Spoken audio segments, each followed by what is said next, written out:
Broers en susters, gemeente, die verhaal van Jesus se geboorte is vir ons so goed bekend. Ons het al daarvan gehoor toe ons kinders was en elke jaar word ons daaraan herinner deur die Kersfees erediens. Maar ek vermoed baie sterk dat in hierdie hele proses van die oorvertel van hierdie verhaal die meer werklike gebeure van wat daar gebeur het by ons verbygaan.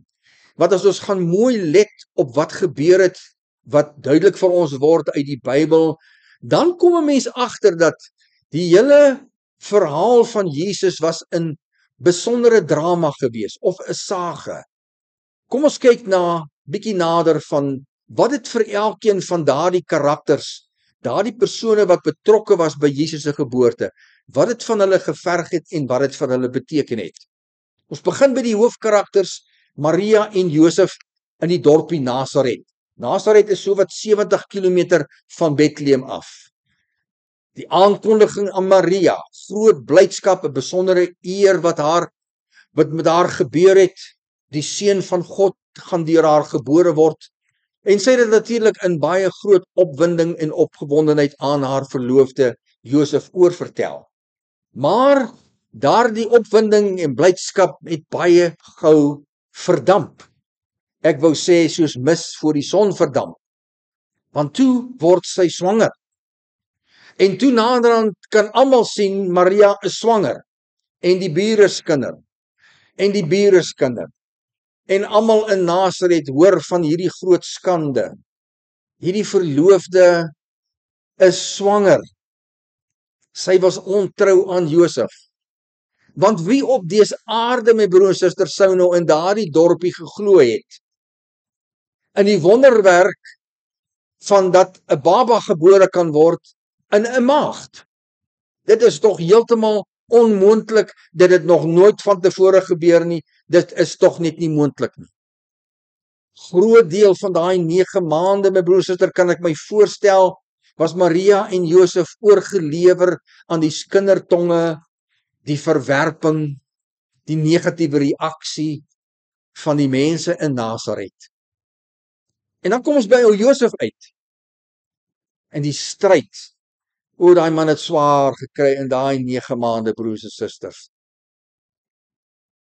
Hoe lank kon ou Josef bly glo sy verloofde praat die waarheid?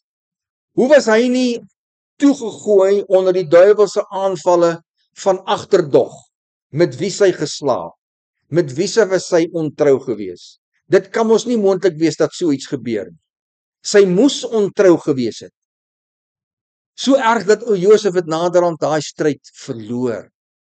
Hy het besluit hy gaan van haar skei, in die stilte gaan hy eenvoudig net van haar skei. En toe moes die Here ingryp en in 'n droom kom die Here na hom toe en eindig daardie verskriklike stryd wat in ou Josef gewoed het. Daardie baba is van die Here.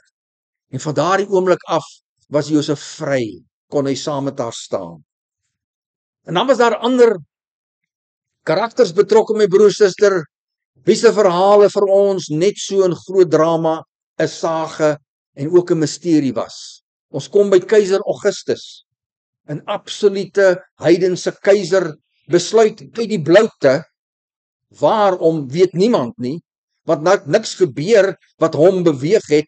Daar het niks gebeur wat enigiemand in die geskiedenis wat daaroor geskryf het 'n vinger na kan wys en sê oor daardie gebeure het keiser Augustus besluit dat almal in Israel hulle moes laat inskryf.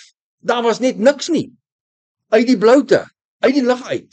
Wat het hierdie keiser laat beweeg om af te kondig 'n bevel, almal in Israel wat onder die Romeinse juk was, moes hulle gaan laat inskryf? Wat? Die absolute mag van God om by 'n absolute heiden uit te kom en daardie persoon te beweeg om iets te doen sonder dat daar enige noemenswaardige rede daarvoor is. 'n Absolute misterie. En dan verdiep die misterie wanneer ons kom by die wyse manne uit die ooste. Hulle was dus nie Jode nie. Hoe op aarde het daardie mense geweet die koning van die Jode gaan gebore word? Hulle het nie 'n Bybel nie, hulle het nie 'n Ou Testament nie, hulle is nie Jode nie. Dis nie afgekondig oor die radio nie, daar was nie radio en TV nie, uit die aard van die saak. Absolute heidene sien 'n ster en by hulle word hulle oortuig daarvan, daai ster kondig die geboorte van die koning van die Jode aan. 'n Absolute misterie. Hoe het die Here nie gewerk in daardie wyse manne oor watter periode, deur watter omstandighede? Hoe het die Here dit reg gekry dat hierdie mense sou glo aan die waarheid terwyl daar geen rede vir hulle was om dit te glo nie? Hier kom hulle aan vas oortuig, die koning van die Jode is gebore. Absolute ongelooflike misterie en drama. Ons kom by Herodes uit, hy's koning in Jerusalem, 'n bose man, 'n massamoordenaar. Nadat Jesus gebore word is, sonder dat hulle kan rus, kondig die Here sê die Jode vir Moses, vir Josef, vlug. Hulle gaan vlug, hulle gaan Egipte toe. Herodes kom toe agter, die wyse manne het nie teruggekom aan hom om vir hom te sê waar die Jesus gebore is nie, en hy laat alle seentjies, jong babietjies in Bethlehem en omgewing, laat hy almal van hulle doodmaak.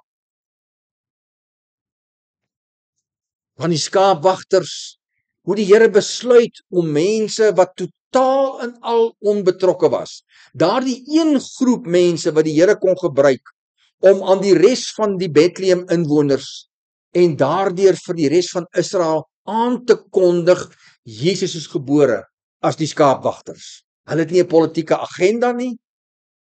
Hulle is nie belangrike mense nie. Dis mense aan wie jy maklik sou luister, want jy verwag nie sulke mense sal by jou aankom oor een of ander kakemynie storie om vir jou te jok nie. En so gebruik die Here daardie mense, onbetrokke, om vir Bethlehemse mense te gaan vertel, Jesus is gebore. Broeder, Kersfees is so belangrik. En daarom moet ons by Kersfees vir onsself duidelikheid hê oor hoekom het Jesus mens geword? Oftewel, hoekom is ons hier vanoggend? Hoekom is daar 'n Kersfees elke jaar? Is dit nie net genoeg om eenmaal elke 5 jaar of 10 jaar nie? Dis verskriklik belangrik en ek gaan baie kortlik stil staan by 'n antwoord wat eintlik baie dosyne preke sal volmaak. Eerste en die belangrikste rede, hoekom het Jesus mens geword? Om God die Vader se verlossingsplan ten uitvoer te bring. Dis die belangrikste van die belangrikste wat jy kan en moet weet van die Bybel, is God se verlossing. Alles wat die Here doen is as gevolg van verlossing. Verlossing. Hoekom verlossing? Genesis 3. Adam en Eva sondig.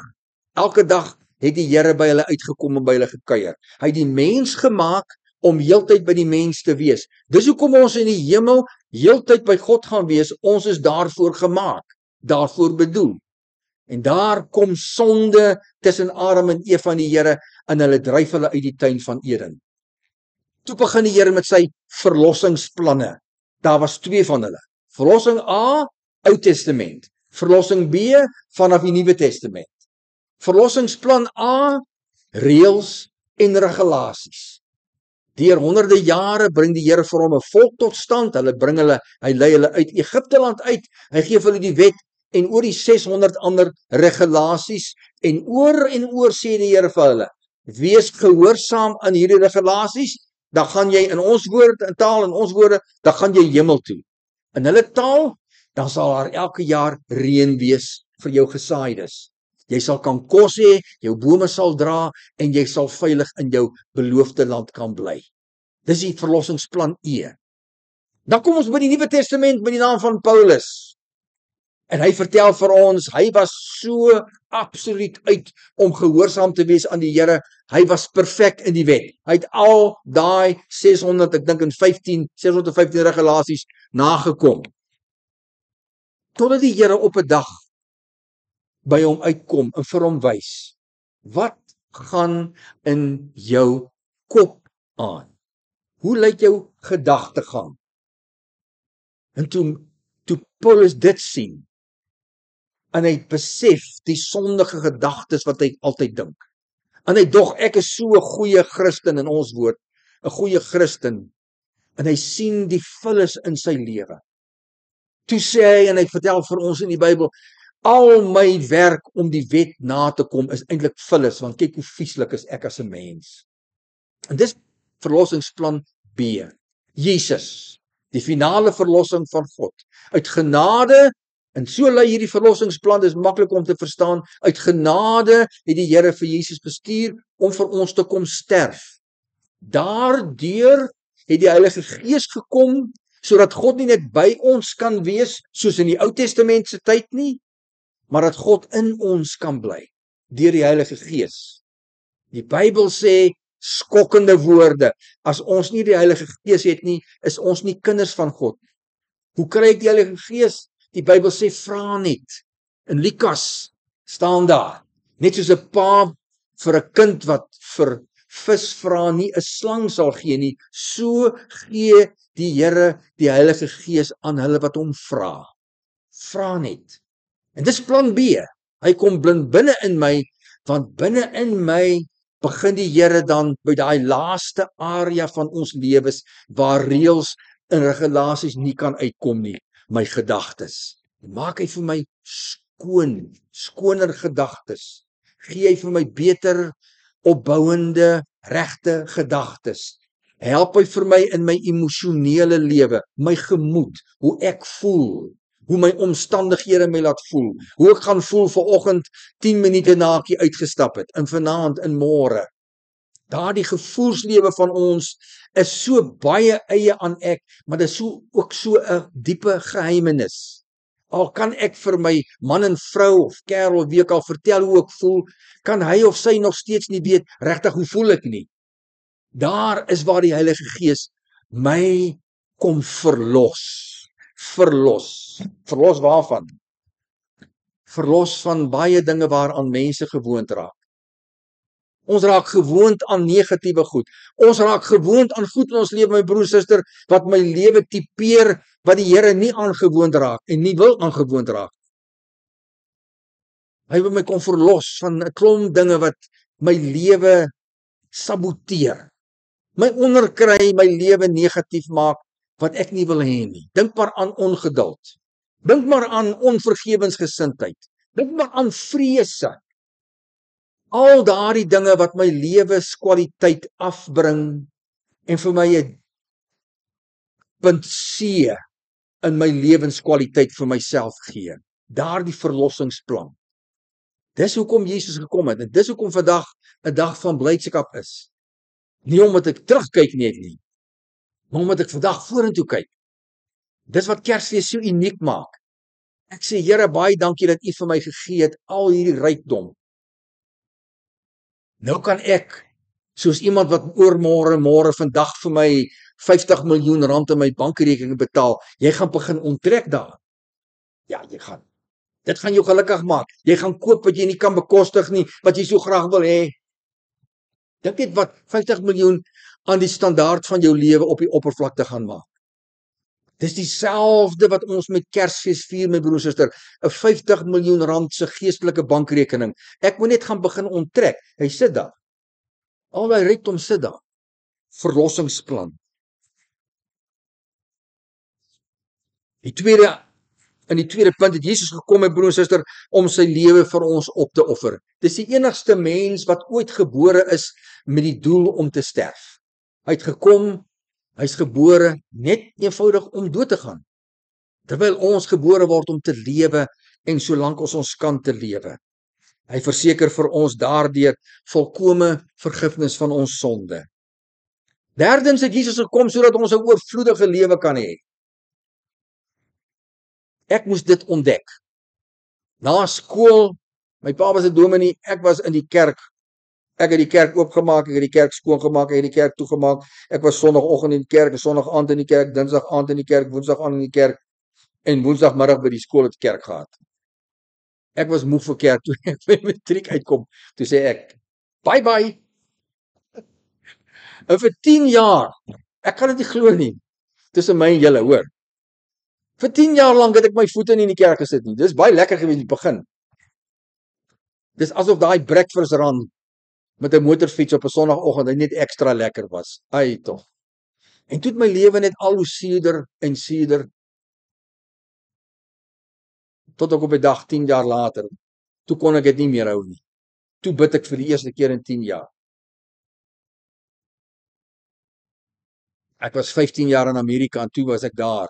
Ek sal nooit daai dag vergeet nie. Ek was in Seattle. Voor my bed gaan kniel. My oë toegemaak en toe daar begin bid. Toe voel God so naby. As ek my hand uitgesteek het, het ek myself gesê ek gaan hom vat. Nooit weer so gevoel daarna nie. Oeg, dis 'n besondere oomblik. Dit is 37 jaar gelede. En toe die Here alles begin regmaak. Alles begin regmaak. Al die skade, alles, my nuwe lewe gegee. Ek lewe al 37 jaar daai lewe. Hoekom? Omdat die Here vir my gesê het, jy kan nie 'n dominee word voor jy nie 'n dominee geword het. Ek moes eers 'n dominee word voor ek 'n dominee kon word. Ek moet met u gesels, my broers en susters, oor wat ek deur is. Alles wat ek u vertel het, is ek deur. Ek is daarby gewees. En die wonderste ding wat ek jou vertel is, ek gaan vir jou vandag beloof. Dit is so lekker om vir mense iets te beloof. Ek beloof jou dit. Volgende jaar, as jy vandag jou lewe vir die Here gee, jy hoef dit net te doen waar jy sit, sal jou 3 sekondes vat. Here, hier is my lewe. Amen. As jy dit doen, volgende jaar 25 Desember 2026, as ek nog hier is, gaan jy vir my kom vertel hoe die Here jou lewe verryk het. Ek waarborg jou dit, want dis God, en dis waarvoor hy gebore is. Dis waarvoor hy gesterf het. Dis wat hy in die Bybel sê wat hy beloof om te doen. Hy draai jou lewe heeltemal om. En die moeilikste ding wat ek ooit vir u kan sê, ek kan dit nie vir u sê nie, is hoe in watter mate hy dit doen. Want die ding is, ons as mense dink net beperkend aan ons lewe. Ons kan nie anders nie, want ons is mense. Ons is beperk. Ek word beperk deur my drome, deur my omstandighede, hoeveel geld ek het, waar ek is, wat ek kan doen. Alles beperk ons. En dan wanneer die Here inkom, dan verdwyn beperkings. Skielik maak ek besluite wat net meer en meer geluk in my lewe inkom. Ek maak nie meer dom besluite nie. Ek maak nie meer besluite wat my lewe versuur nie. 'n Groot deel van wat die Here in jou lewe kom doen is nuwe en beter en wyser besluite. Selfs elke dag se simpel besluite. Kom ek gee vir jou voorbeeld. Ek sê nie jy doen dit nie. Asseblief, ek wys nie vingers nie. Eenvoudige besluit van hoeveel tyd spandeer jy voor die televisie? Sê nou maar. Wat ek daarby wil suggereer is die meeste mense is geneig om te veel tyd voor televisie te spandeer. Kom ons sê maar dit is so, net terwyl van die argument. En skielik as die Here nou skielik vir jou idees gee, maar in plek van om TV te kyk, voel jy skielik lus om dit te doen. En voel jy skielik lus om dat te doen. En kom jy agter, maar as jy dit doen, jy hou daarvan en dan help jy iemand. Jy doen iets vir iemand. Jy verstaan, so die Here begin nuwe opsies in ons lewe skep. Nuwe moontlikhede, 'n nuwe lewe. En veral wat hy doen, wat ek vir jou kan vertel, en ek kan vir jou verduidelik, maar ek kan dit nie vir jou gee nie, is wat die Here vir ons binnekant in ons gemoedslewe gee, het niks te doen met my omstandighede. Ons dink so, wat, hier's ek nou maar, dis my lewe, dis wat elke dag gebeur, ek kan mos nou nie daaraan verander nie, dis nou maar my routine, dis nou maar dit. En jy moontlik gaan dit so voortduur. Dis nie dat die Here jou omstandighede verander so seer nie. Party mense sal hy. Party mense sal hy jou werk verloor, want hy wil hê jy moet daar 'n ander werk gaan kry, want daar gaan jy gelukkiger wees. Ja, dis moontlik. Dis moontlik. Maar met almal skep hy vir jou 'n nuwe realiteit hier binne. Die Bybel praat van die rus te midde van die storm. Vrede te midde van gevaar. Dawid het vir my dit so mooi uitgedruk in Psalm 23. Die Here gee vir hom in die teenwoordigheid van sy teenstanders 'n fees. En dis die ding wat ons nooit kan doen nie. Ons kan nooit daarby uitkom om in teenstelling van negatiewe omstandighede goed te voel hier binne. En dis wat die Here doen. Hy laat my hier binnekant rustig, goed en vredevol voel en my lewe se standaard verhoog. In teenstelling met wat ook al my omstandighede. Oorvloedige lewe. Jesus is die lig van die wêreld, die brood van die lewe wat versadig. Hy is die goeie herder wat my lei. Hy is die deur tot 'n lewe van sin en betekenis, sukses en geluk. Hy is die weg, die waarheid en die lewe tot 'n ewige lewe. Hy is die opstanding uit 'n dooie lewe en hy is die ware wynstok wat versadig. Vierdens het Jesus gekom om die Hemelse Vader aan ons te openbaar sodat ons sy wil kan doen. Jesus se geboortenis is 'n uitnodiging dat ons wil verruil vir sy wil. Ons koninkryk vir sy koninkryk. En dis die moeilikste deel van 'n ware Christen se lewe, is om stelselmatig afstand te doen van jou eie koninkryk sodat Jesus se koninkryk in jou kan oorneem. Jesus het gekom om 'n oordeel te bring oor die wêreld wat hom verwerp.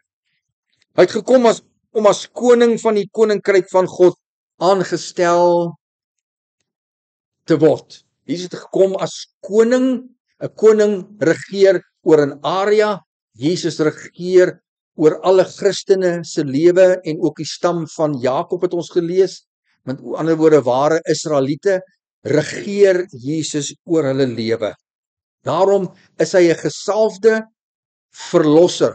Dis sy naam. Jesus Christus is verlosser, gesalfde. Die Vader het hom aangestel. In die Ou Testament se woord is gesalf, want destyds is mense aangestel as 'n koning of as 'n profeet deurdat hulle 'n ramshoring vol olie op daardie persoon se kop uitgegooi het. Dan word jy gesalf. Daai salf is oor jou kop. Dis die aanstellingsoomblik. Soos Jesus aangestel deur die Vader om verlosser te wees van die wêreld. Jesus het gekom om die werk van die duiwel te vernietig.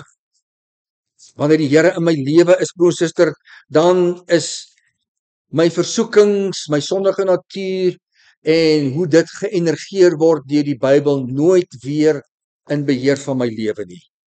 Jesus het gekom om vir ons die voorbeeld te stel van 'n regte lewe van gehoorsaamheid en nederigheid. En dis hoekom ons hier is vanoggend. Dis hoekom Kersfees 'n tyd is van groot blydskap. Groot blydskap omdat ek as Christen soveel gekry het. Soveel gekry wat ek miskien so min van al gebruik het.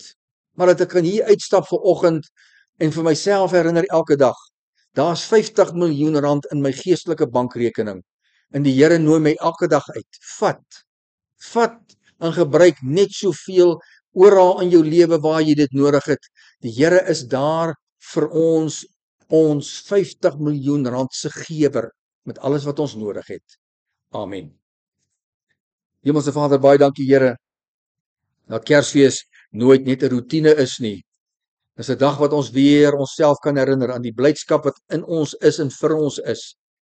En dat ons daardeur die nuwe jaar kan ingaan. En wat 'n beter manier om hierdie jaar in te gaan. Altyd met die gedagte elke dag. Here, hier is my lewe. Here, wees alles vir my wat ek nodig het.